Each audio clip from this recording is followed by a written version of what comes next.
ओम शांति। आज 10 जुलाई 2022 के अव्यक्त बाप दादा के महावाक्य हैं। रिवाइज तारीख है 4 दिसंबर 1991। मुरली का सार है सफल तपस्वी अर्थात प्यूरिटी की पर्सनैलिटी और रॉयल्टी वाले। सफल तपस्वी अर्थात प्यूरिटी की पर्सनैलिटी और रॉयल्टी वाले। आज चारों ओर के तपस्वी बच्चों की याद बाप दादा के पास पहुंच रही है। कोई साकार में सम्मुख याद का रिटर्न मिलन मना रहे हैं। कोई बच्चे आकारी रूप में याद और मिलन का अनुभव कर रहे हैं। बाप दादा दोनों ही रूप के बच्चों को देख रहे हैं। आज अमृत वेले बाप दादा बच्चों की तपस्या का प्रत्यक्ष स्वरूप देख रहे थे। हर एक बच्चा अपने पुरुषार्थ प्रमाण तपस्या कर रहे हैं। लक्ष्य भी है और उमंग भी है।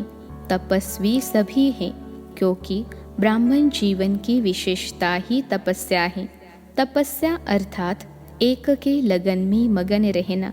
सफल तपस्वी बहुत थोड़े हैं, पुरुषार्थी तपस्वी बहुत हैं। सफल तपस्वी की निशानी उनके सूरत और सीरत में प्यूरिटी की पर्सनैलिटी और प्यूरिटी की रॉयल्टी सदा स्पष्ट अनुभव होगी। तपस्या का अर्थ ही है मन वचन कर्म और संबंध संपर्क में अपवित्रता का अंश मात्र नाम निशान भी समाप्त होना। जब अपवित्रता समाप्त हो जाती है तो इस समाप्ति को ही संपन्न स्थिति कहा जाता है। सफल तपस्वी अर्थात सदा स्वतः पवित्रता की पर्सनैलिटी और रॉयल्टी हर बोल और कर्म से, दृष्टि और वृत्ति से अनुभव हो। प्यूरिटी सिर्फ ब्रह्मचर्य नहीं, संपूर्ण पवित्रता अर्थात संकल्प में भी कोई भी विकार टच न हो। जैसे ब्राह्मण जीवन में शारीरिक आकर्षण व शारीरिक टचिंग अपवित्रता मानते हो, ऐसे मन बुद्धि में किसी विकार के संकल्प मात्र की आकर्षण व टचिंग, इसको भी अपवित्रता कहा जाएगा। पवित्रता की पर्सनैलिटी वाले, रॉयल्टी वाले मन बुद्धि से भी इस बुराई को टच नहीं करते, क्योंकि सफल तपस्वी अर्थात संपूर्ण वैष्णव कभी बुरी चीज को टच नहीं करते हैं। तो उन्हों का ही स्थूल, आप ब्राह्मण वैष्णव आत्माओं का ही सूक्ष्म बुराई को टच न करना, यही तपस्या है। धारण करना अर्थात ग्रहण करना, ये तो बहुत मोटी बात है, लेकिन संकल्प में भी टच नहीं करना, इसको ही कहा जाता है सच्चे वैष्णव। सिर्फ याद के समय याद में रहना, इसको तपस्या नहीं कहा जाता। तपस्या अर्थात प्यूरिटी के पर्सनैलिटी और रॉयल्टी का स्वयं भी अनुभव करना और औरों को भी अनुभव कराना। सफल तपस्वी का अर्थ ही है विशेष महान आत्मा बनना। विशेष आत्माओं व महान आत्माओं को देश की व विश्व की पर्सनैलिटीज कहते हैं। पवित्रता की पर्सनैलिटी अर्थात हर कर्म में महानता और विशेषता। पर्सनैलिटी अर्थात सदा स्वयं की और औरों की सेवा में सदा बिजी रहना, अर्थात अपनी एनर्जी, समय, संकल्प वेस्ट नहीं गंवाना। सफल करना, इसको कहेंगे पर्सनैलिटी वाले। पर्सनैलिटी वाले कभी भी छोटी छोटी बातों में अपने मन बुद्धि को बिजी नहीं रखते हैं। तो अपवित्रता की बातें आप श्रेष्ठ आत्माओं के आगे छोटी है या बड़ी है, इसलिए तपस्वी अर्थात ऐसी बातों को सुनते हुए नहीं सुने, देखते हुए नहीं देखें, ऐसा अभ्यास किया है, ऐसी तपस्या की है, वा यही सोचते हो, चाहते तो नहीं है लेकिन दिखाई देता है, सुनाई दे देता है। जैसे कोई चीज़ से आपका कनेक्शन ही नहीं है, उन चीज़ों को देखते हुए नहीं देखते हो ना।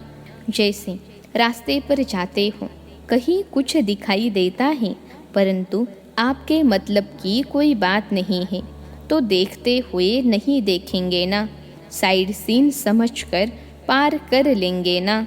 ऐसे जो बातें सुनते हो, देखते हो, आपके काम की नहीं है तो सुनते हुए नहीं सुनो, देखते हुए न देखो। अगर मन बुद्धि में धारण किया कि ये ऐसे हैं, ये वैसे हैं, इसको कहा जाएगा व्यर्थ बुराई को टच किया, अर्थात सच्चा वैष्णवपन संपूर्ण रूप से नहीं है। प्योरिटी के पर्सनैलिटी में परसेंटेज कम, अर्थात तपस्या की परसेंटेज कम। तो समझा तपस्या क्या है। इसी विधि से अपने आप को चेक करो। तपस्या वर्ष में तपस्या का प्रत्यक्ष स्वरूप प्योरिटी की पर्सनैलिटी अनुभव करते हो। पर्सनैलिटी कभी छिप नहीं सकती, प्रत्यक्ष दिखाई जरूर देती है। जैसे साकार ब्रह्मा बाप को देखा, प्योरिटी की पर्सनैलिटी कितनी स्पष्ट अनुभव करते थे। ये तपस्या के अनुभव की निशानी अब आप द्वारा औरों को अनुभव हो। सूरत और सीरत दोनों द्वारा अनुभव करा सकते हो। अभी भी कई लोग अनुभव करते भी हैं, लेकिन इस अनुभव को और स्वयं द्वारा औरों में फैलाओ। आज पर्सनैलिटी का सुनाया, फिर रॉयल्टी का सुनाएंगे। सभी मिलन मनाने आए हैं, तो बाप दादा भी मिलन मनाने के लिए आप जैसे व्यक्त शरीर में आते हैं। समान बनना पड़ता है ना। आप साकार में हो तो बाप को भी साकार तन का आधार लेना पड़ता है। वैसे आपको व्यक्त से अव्यक्त बनना है या अव्यक्त को व्यक्त बनना है। कायदा क्या कहता है? अव्यक्त बनना है ना, तो फिर अव्यक्त को व्यक्त में क्यों लाते हो?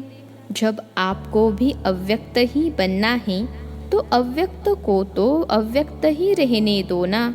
अव्यक्त मिलन के अनुभव को बढ़ाते चलो। अव्यक्त भी ड्रामा अनुसार व्यक्त में आने के लिए बांधे हुए हैं, लेकिन समय प्रमाण, सरकमटांस प्रमाण अव्यक्त मिलन का अनुभव बहुत काम में आने वाला है।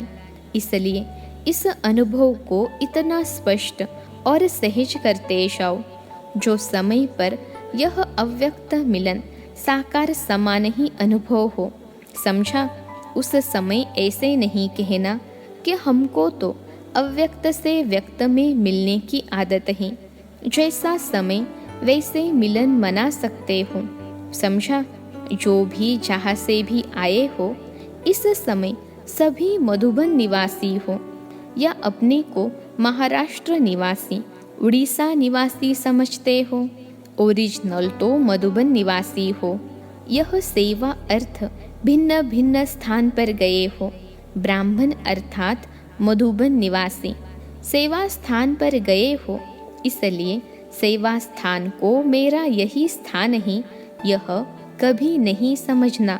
कई बच्चे ऐसे कहते हैं, इसको चेंज करो, तो कहते हैं नहीं, हमको पंजाब में या उड़ीसा में ही भेजो। तो ओरिजिनल पंजाब उड़ीसा के हो या मधुबन के हो, फिर क्यों कहते हो हम पंजाब के हैं तो पंजाब में ही भेजो, गुजरात के हैं तो गुजरात में ही भेजो।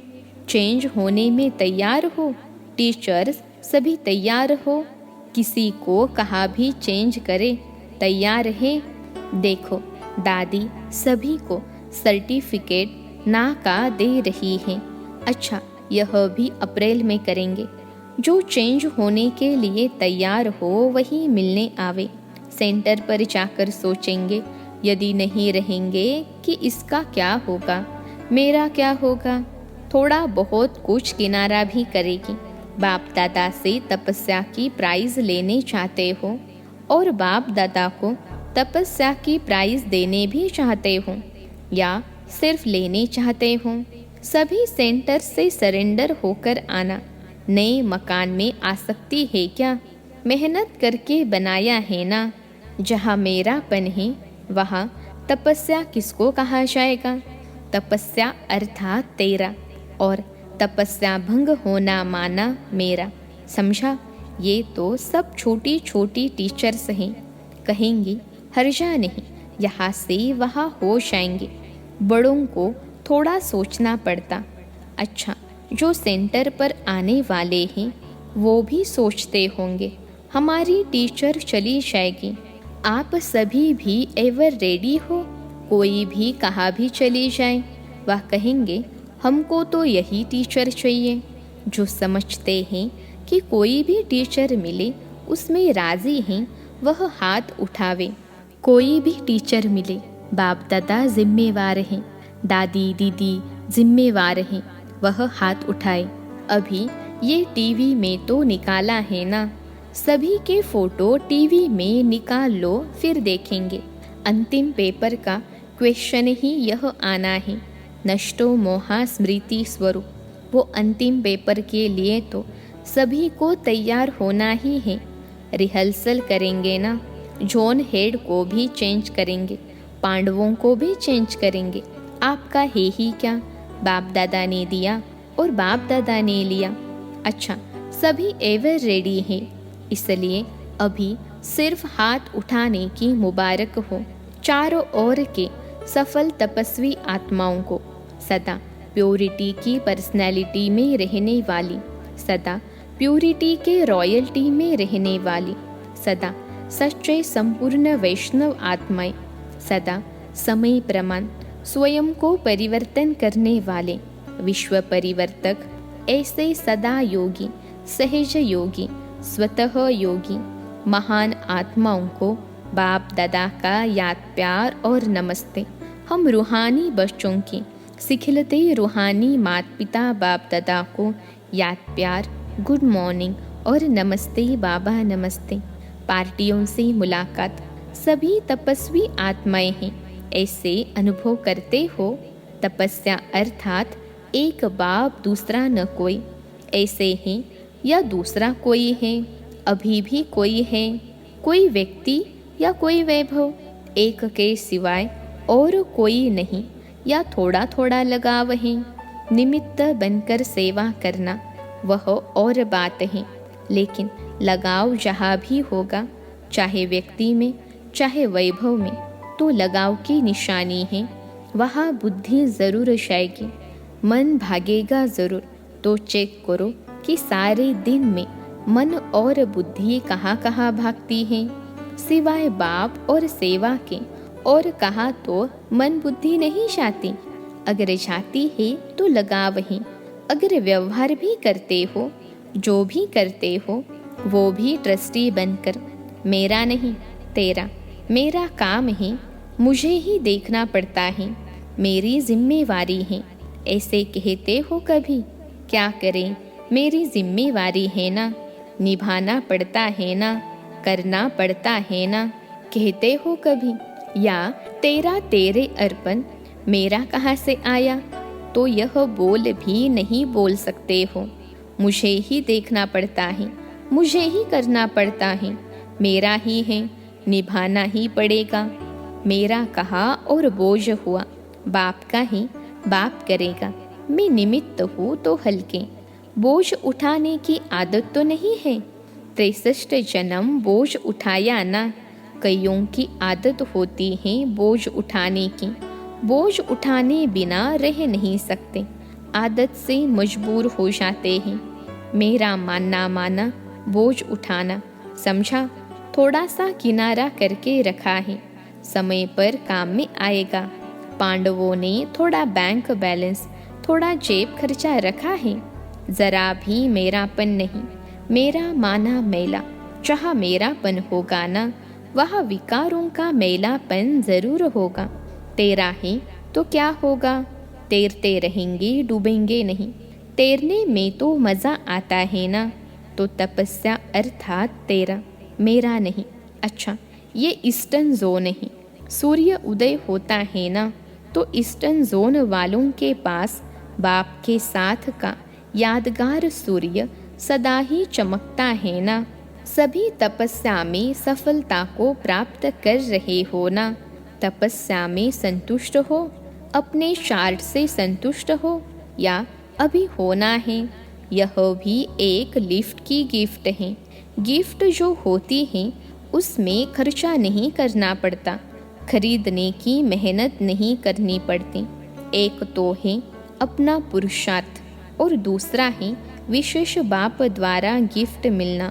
तो तपस्या वर्ष एक गिफ्ट है, सहज अनुभूति की गिफ्ट। जितना जो करना चाहे कर सकता है, मेहनत कम, निमित्त मात्र और प्राप्ति ज़्यादा कर सकते हैं। अभी भी समय है, वर्ष पूरा नहीं हुआ है, अभी भी जो लेने चाहो ले सकते हो। इसलिए सफलता का सूर्य ईस्ट में जगाओ। सदा सभी खुश हैं या कभी कभी कुछ बातें होती तो नाखुश भी होते हो। खुशी बढ़ती जाती है, कम तो नहीं होती है। माया जित हो या माया रंग दिखा देती है, वह कितना भी रंग दिखाए, मैं मायापति हूँ। माया रचना है, मैं मास्टर रचयिता हूँ। तो खेल देखो, लेकिन खेल में हार नहीं खाओ। कितना भी माया अनेक प्रकार का खेल दिखाए, आप देखने वाले मनोरंजन समझकर देखो। देखते देखते हार नहीं जाओ, साक्षी होकर के, न्यारे होकर के देखते चलो। सभी तपस्या में आगे बढ़ने वाले, गिफ्ट लेने वाले हो। सेवा अच्छी हो रही है, स्वयं के पुरुषार्थ में उड़ रहे हैं और सेवा में भी उड़ रहे हैं। सभी फर्स्ट हैं, सदा फर्स्ट रहना, सेकंड में नहीं आना।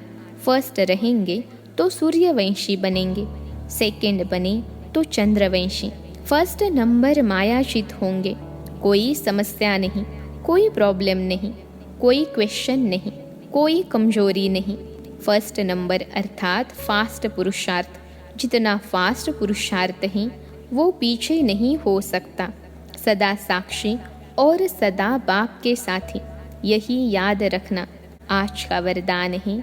सदा उत्साह में रहे, निराशावादी को आशावादी बनाने वाले सच्चे सेवाधारी भव। सदा उत्साह में रहे, निराशावादी को आशावादी बनाने वाले सच्चे सेवाधारी भव। विश्लेषण है, ब्राह्मण अर्थात हर समय उत्साह भरे जीवन में उड़ने और उड़ाने वाले। उनके पास कभी निराशा आ नहीं सकती, क्योंकि उनका ऑक्यूपेशन है निराशावादी को आशावादी बनाना। यही सच्ची सेवा है। सच्चे सेवाधारियों का उत्साह कभी कम नहीं हो सकता। उत्साह है तो जीवन जीने का मज़ा है। जैसे शरीर में श्वास की गति यथार्थ चलती है तो अच्छी तंदुरुस्ती मानी जाती है, ऐसे ब्राह्मण जीवन अर्थात उत्साह, निराशा नहीं। आज का स्लोगन है, बीती को बीती कर दो और बीती बातों से शिक्षा लेकर आगे के लिए सावधान रहो। बीती को बीती कर दो और बीती बातों से शिक्षा लेकर आगे के लिए सावधान रहो। अच्छा, ओम शांति।